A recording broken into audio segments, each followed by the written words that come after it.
Welcome to Penrose Learning, where we make understanding easy. You start by prepping the surface and mixing paint to predictable flow. Use a stable undercoat that contrast paint will sit on. Once done, decant a small amount and add 1/4 to 1/2 a drop of flow improver per 5 ml to avoid overthinning. Trigger a test spray at 1520 psi on a scrap card to judge coverage and edge behavior. Make sure to note how the paint pools in recesses so you can adjust before moving to the model. You now refine spray technique and build layers. Hold the airbrush 6-10 cm away for controlled wetness. If you get too close, the contrast will flow unpredictably. Apply 2 to 4 thin passes rather than one heavy coat, and wait 30 to 60 seconds between passes to let contrast settle into recesses. Once done, use gentle fan strokes and tilt the model to guide pooling away from edges.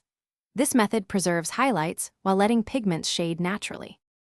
You finish by sealing and knowing how to troubleshoot. After the paint has dried 30 to 60 minutes, spray a light matte or satin varnish to unify sheens. If runs or pooling occur, mist the area with a tiny amount of clean thinner and immediately relayer with controlled passes to re-establish highlights. Make sure to use glazes or a soft drip brush to recover lost edges rather than scraping. That preserves texture and keeps contrast paint. Thanks for watching. If this was helpful, leave a like and consider subscribing. See you next time.